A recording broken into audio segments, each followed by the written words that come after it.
Hey guys, welcome back to the channel, and today we're going to be reacting to South Korea is over. Is over. This sounds brutal, but South Korea will soon start melting on all fronts. Demographically, economically, socially, culturally, and militarily. Because for decades, the country has been experiencing a fertility crisis unprecedented in human Well, we actually saw that the last month the fertility went up. So good for them. history.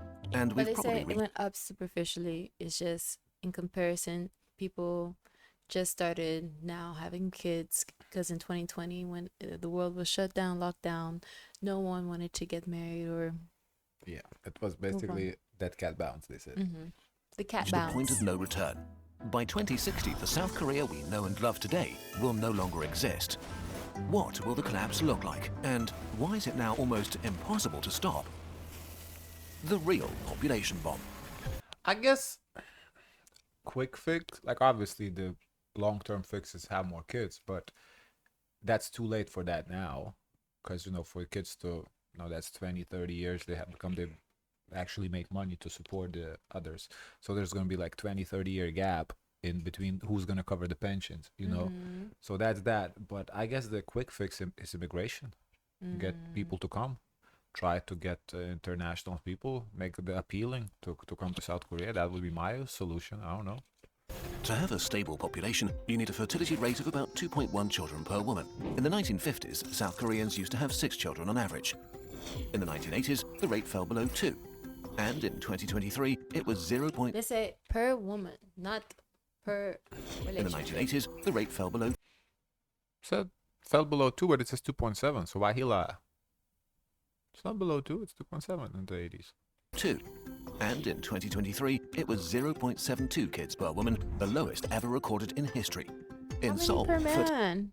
So I don't know. I think per woman is interesting. I always thought that per family, not per Yeah. woman. But I mean, whatever. No, it's not whatever. I guess maybe he just uses family slash woman is like no simultaneous not sorry interchangeably, because we're assuming it's a family, it's a man and a woman. So I think that's a safe assumption to make in a conservative society like South Korea. But he said, yeah, lowest ever at 0.72. I wonder that's lowest ever for Korea or lowest ever in the world. Because if it's in the world, then it's like bad. fertility is even lower, around 0.55. On average, about half of the women here won't have any kids, and the other half just one. What do these numbers actually mean in the real world? If fertility stays as it is, then 100 South Koreans will have 36 kids. When they grow up, they will have 13 kids, who will then have 5. Within 4 generations, 100 South Koreans will turn into 5. If we look at today's South Korean population pyramid, we see this is pretty real. There's only one 1-year-old for 4 50-year-olds. Right. I feel like a lot of people don't understand the repercussion of this lack of population growth. I'm not talking just about South Korea. The video is about them, but just in general. It's not like, yeah, women get to choose. I get that, but it's not even about women's choice. It's about survival as a species at some point. I think it's what's frustrating is people putting it all on it's the woman's responsibility. What I mean, a about man making can bear no, children. but also what the man can do to make that environment Appealing. appealing.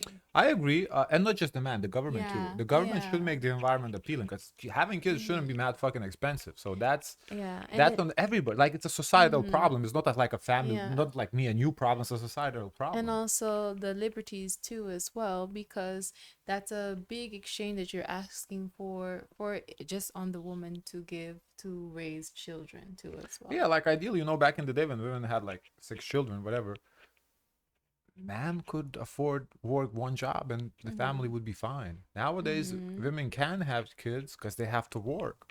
So you don't want to have kids and then work and don't see your kids, because okay, and then even then, if you work, you have to pay daycare or somebody to that nanny to take care of the kids.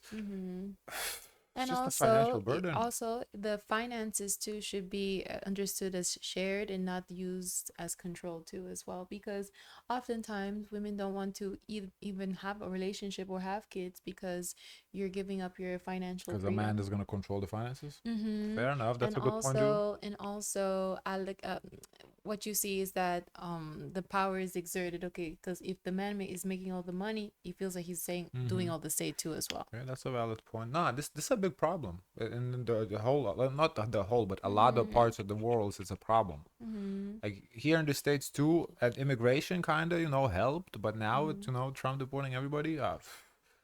We saw in Mm-hmm. Florida they're trying to make kids allow the kids to work overnight now, teenagers, because there's no workers. Ridiculous. After 4 decades below the replacement level, the consequences were still largely invisible.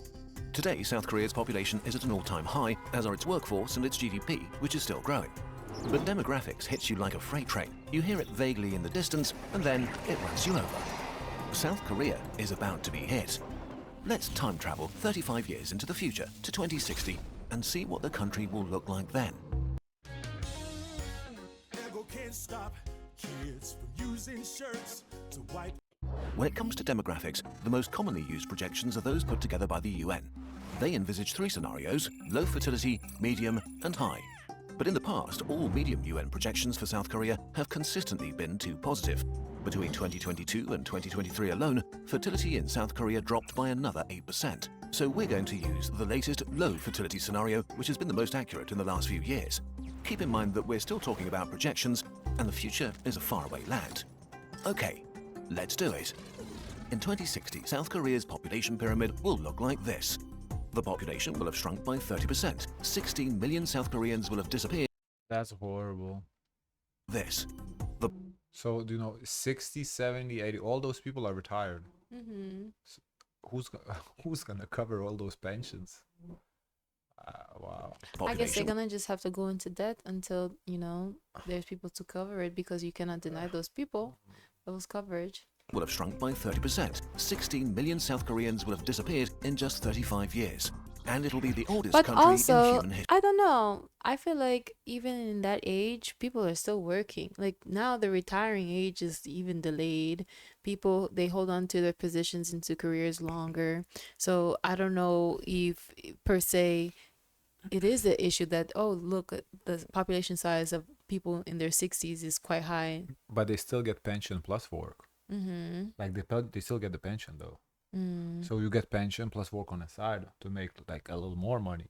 Because if I guess in that scenario, you work as pension is not enough to make a living, so you have to work even though. But you do qualify for the pension though. Mm. So somebody still has to cover that. I guess if your argument you're covering it yourself because you are working, fair enough. I mean, I do see a point in that. But how many of those retirees are working? I don't know if every single one. Because I mean, I guess there's be labor shortage, so they'll have to work. Maybe History. right. 1 in 2 South Koreans will be over the age of 65. Less than 1 in 10 will be under 25. And only 1 in 100 will be small children. Imagine waking up in a country where the streets are strangely quiet with no children playing on them. Entire cities have been abandoned. Half of the population is elderly and living either alone or in overcrowded retirement homes, with a minority of people desperately trying Yeah, and who's gonna take care of them too? There's gonna be no people to take care of them. to keep society running. There will be a few Like 60s, you can still work. 70s, maybe you can still work. Like 80s, 90s, kind of like at that point, you need someone to take care of you. So why was this neglected for so long?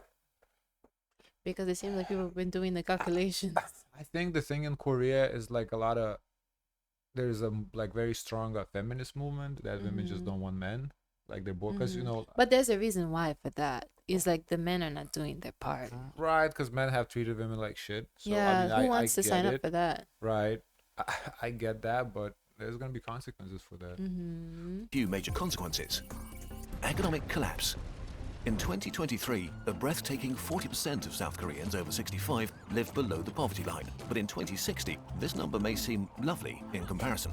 Today, South Korea has one of the largest pension funds in the world, worth about I feel like those societies in which the birth rate is at in a healthy state signifies that the society is passing on good values, good government protections and ideal situations where people should thrive.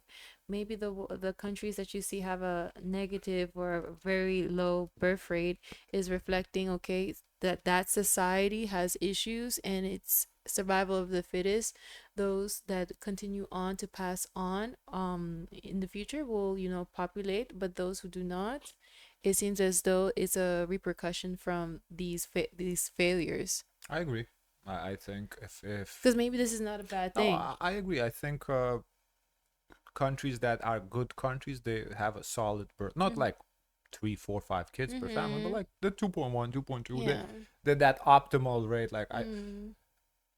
I think Because I think that's a reflection of what the government is, the people's values are. I think so. I think that's a valid point. Mm. 130 billion US dollars. But it's projected to stop growing in the 2040s and be completely depleted by the 2050s. So in 2060, pensions will have to be paid by the working population. Estimates vary, but for a pension system to work, the minimum a society needs is between 2 to 3 workers per retiree paying for them with their taxes.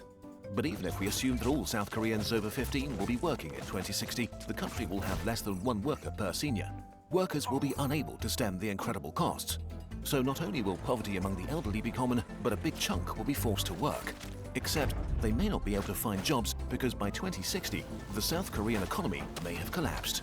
Broadly speaking, the size of an economy is linked to the size of its workforce. To have a big economy, you need a lot of workers to produce a lot of things and a lot more people to buy them.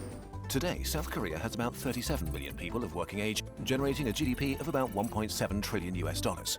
But by 2060, its workforce would have shrunk to less than half, to about 17 million. Of course, technological progress means that productivity will be higher and each individual will probably produce more than today. But even if productivity keeps growing at the same rate or more than we've seen in the last decades, South Korea's GDP could peak in the 2040s. In other words, South Korea will enter a permanent economic recession. There are more optimistic projections that see the recession begin as late as 2050, but they're based on the medium UN demographic scenario, and there are no signs that we're heading there. I mean, I do think this is fixable with immigrants. Another factor in I think it's a quick fix because with kids, if you, let's say, oh, everybody's gonna start having kids now because it's a problem, we don't want it's 20 years gap Yeah. until they You can have to work. adjust the gap. Yeah, that's a problem. But with immigrants, it's a quick fix. They come in, they work the same day. It's like I'm exaggerating it a little bit, but that's the idea. Like they can start working pretty quickly. So they have to make the country appealing to immigrants, which is gonna be a problem because they do feel like pretty conservative, and conservative usually are like xenophobic, racist, all that. So I don't know. They have to have like a cultural change in people's mindsets. The government has to make people understand that immigrants are here to help and not to take our jobs, but they try to save our country. I don't know. the economy is science, technology and innovation, areas in which big leaps are typically made by young adults and the middle-aged. Young people have fresh ideas that contribute to the wealth of society. Significantly fewer people working also means way less tax for the government, which will be trapped between a rock and a hard place. On the one hand, having to provide for half the population that are seniors, on the other, seeing its income diminish. It will be forced to shut down or cut essential services like hospitals or social benefits. Since infrastructure only works at scale, smaller communities may be abandoned as the country contracts into its metropolitan areas. And of course, there won't be enough money to invest in the future. This is bad. But what will happen to South Korean society and culture may be worse. Societal and cultural collapse. Speculating on how societies will develop is extra hard, but there are a few pretty unavoidable trends. Today, already about 20% of Koreans live alone. Also, 20% report having no close friends or relatives.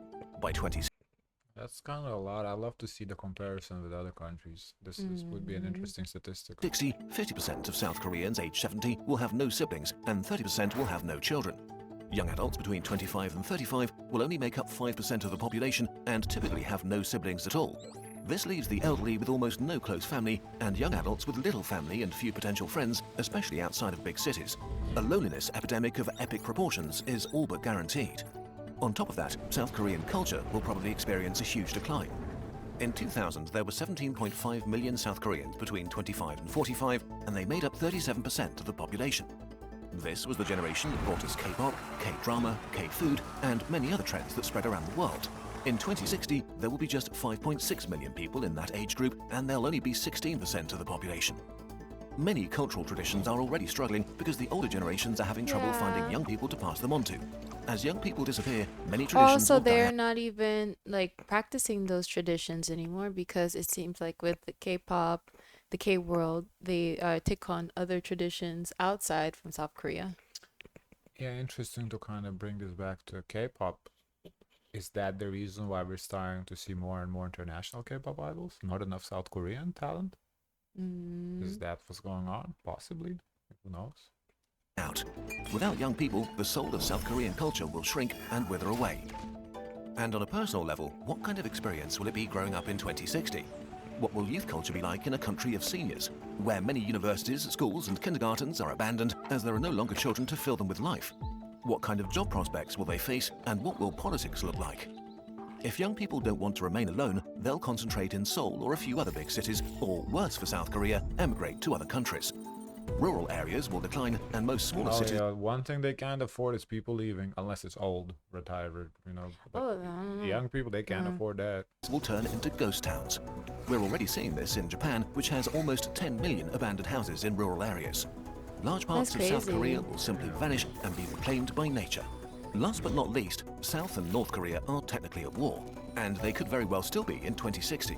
Will South Korea still be able to afford to have its young men do 18 months of mandatory military service? Today, 5% of men of combat age are enrolled in the military. In 2060, it would have to be 15% just to match today's numbers. Okay, wait, this is all a bit much. Is there no way back? Why, there really is no way back.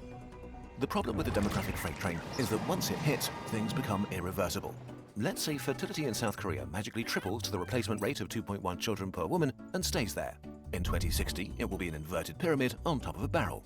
And there would still be only 1.5 people of working age per senior over 65. Right, Even if that's why I said it's immigration is the only fix. But I mean, immigration now, plus you still need to have more children for the future, though. in the best made-up scenario, South Korea has to pass through an unavoidable bottleneck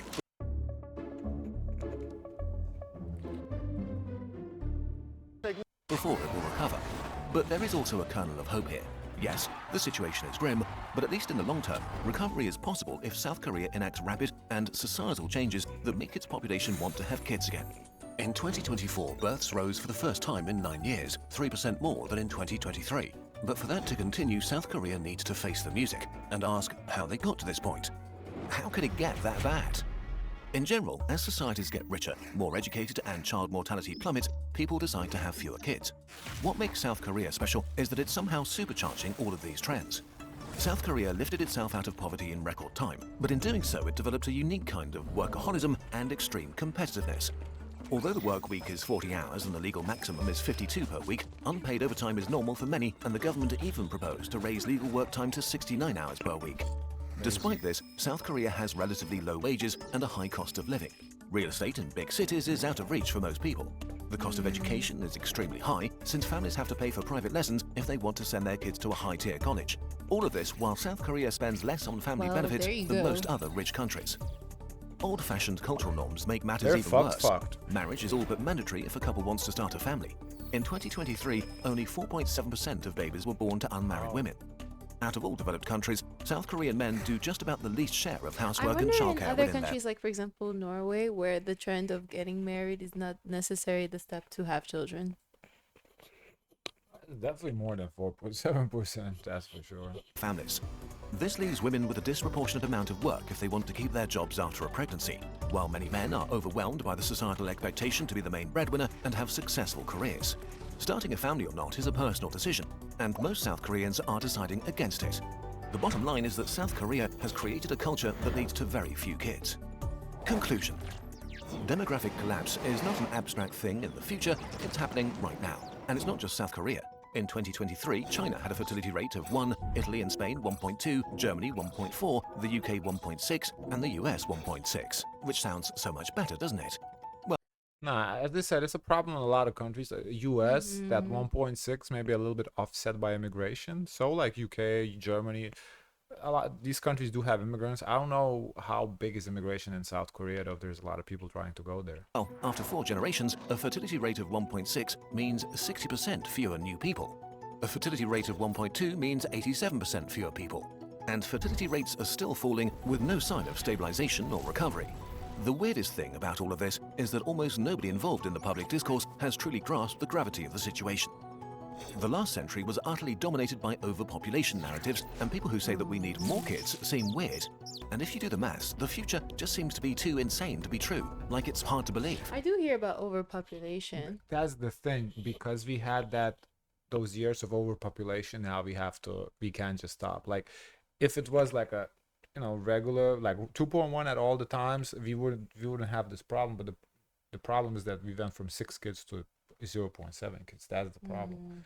We went from these big ass families to no kids. Like, if everybody had 2-3 kids on average the whole time, then this wouldn't be an issue. None of this has ever happened before. So low birth rates are mostly discussed in the context of worker shortages, not as the existential threat to our societies, cultures, wealth, and our way of life that they are. I think people don't want to touch the subject because feminists would be like, oh, women's rights to choose, which it is. So it's kind of like, but at the same time, this is a problem of the similar extent to global warming and like environmental issues, right? Because People always discount the future. personal issue, like, I don't want to recycle, I don't give a fuck, but it helps the earth, it helps the country, it helps the environment around us. So same with the kids. Like, I don't want to carry a child and But you spend see, 20 years you being see with the responsible for you see someone. with the environment, you as the individual, it's a very small change. But those who are in bigger positions who actually do the pollution can make a game-changing move to address global warming. Fair enough, but in power as a society, we can also change things too, though. Yeah, but it would be nice for the government to I agree, no. incentivize. This is a big party. I Like, agree. These larger organizations can do something to make it appealing to the day-to-day person, small person. Because okay, you inspired maybe a few people from this video to work on the birth rate. Okay, I doubt it. but to really make a game-changing move, you need a large movements by No, organizations. and the government needs to make that. They Yeah. need to make better conditions for Yeah. women and the families to have kids. Ease the financial burdens. Make I don't know, cost of living just easier. I don't know, make schools cheaper or free, like stuff like that. If we don't take it seriously very soon and change the DNA of our modern societies in a way that encourages young people to start having children again, then the rest of the century will be pretty grim for those of us who will live through it. The demographic freight train stops for nobody. We finally need to realize that it's hurtling down the tracks right at us. Multi-layered issues like And I also think a lot of people don't see themselves as 60 having to deal with the issues that there's no younger people in society. Yeah, the issue is gonna be they're gonna live on the street and have no money. That's gonna be their issue. And when he said, "Oh, the streets are quieter," some people say, "Oh, that's fine, that's lovely," but then again, they don't But they're realize gonna the be life. living on those streets. They don't realize that the life that kids bring into the to the world. Yeah, it's a societal problem. Can I see the comments? Yeah. And it's not fair to single out South Korea, as we saw the numbers, and like not all, but a lot of societies is a problem. So it's almost as if when you neglect economical needs of younger people, you get less younger people. Yeah, it's a reflection of where everyone is focused at. I do think when you see the birth rate shrinking, that means there's neglection in other areas that has to be addressed by large parties. As a Korean, I can say this will never be solved because under the majority rule, the young generation can never beat the elderly. A few days ago, Korean National Assembly passed a bill in the name of reform to increase the current pension amount by covering more costs for younger people. They argue that young people also receive increased benefits. However, it's very easy to predict whether or not pension funds will remain in 40 years. Whoosh! I live in Japan and I hear the freight train coming. Our population has already peaked too.